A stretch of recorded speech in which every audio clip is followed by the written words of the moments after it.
Hi, this is Siddharth and Arun with our project presentation of Real-Time Computing Systems EE554. In this video, we present a real-time guitar tuner. This is based on the real-time digital hardware pitch detector by Christenen, Strong, and Palmer, who have used autocorrelation methods proposed by Sondy. Autocorrelation here uses center clipping infinite peak method, which essentially thresholds the signal into ones and zeros and computes them.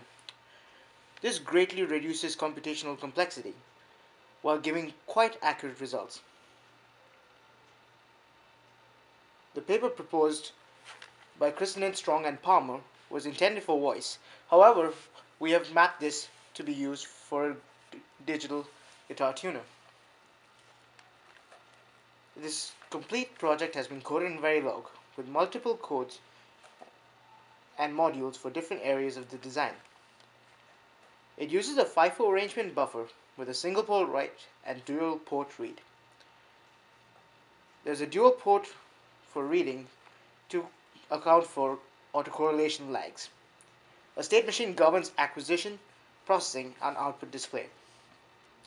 The board that you see here is the Nexus 2 board by Digilent, which was used in a prior course. There is an ADC right here, which samples inputs from the guitar. The inputs do not come directly from the guitar due to the fact that it does not have a preamp. Therefore, we have used a Marshall amplifier, which is right below the board. The amp takes the input from the guitar and sends the output through the MP3 line out.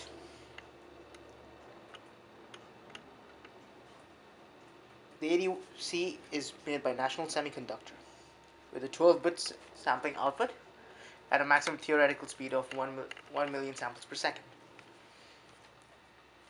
The Nexus 2 makes it very easy for prototyping of FPGAs. As you can see, there are a vast number of inputs and outputs. Switches right here, buttons, a 7-segment display, and LED outputs, which are sufficient for prototyping this board. Now I will demonstrate the project to you. The 7-segment display has been used to notify the user which string he is tuning. This has been designed for the standard E tuning only at this very moment. This made it easier on the memories required to store the data for the required procedures. The LEDs that you see over here will tell the user how far or close he is away from the correct tuning. The center signifies the accurate tuning, biasing to the left signifies a lower tuning, and biasing towards the right signifies a higher tuning. I will now demonstrate this project to you. As you can see, there are dashes right now when there is no input. There is an input control which tells the processor exactly when to consider inputs and when not to. Now I will turn on the volume and start demonstrating by using the third string G. Currently this is tuned, and as you can see, it is pretty much in the center. I will try to bias it lower now to show the shift in the LEDs. As you can see, the LEDs have been shifted, signifying the guitar has been out of tune. Now since it's biased to the left, the user will intuitively try to move it to the right, as so.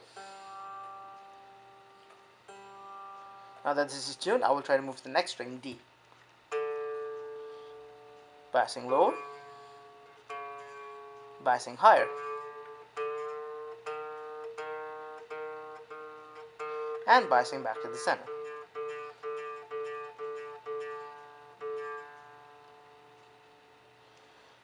Using the lowest note, E,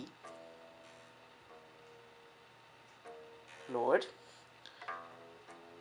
and highered all the way back to center.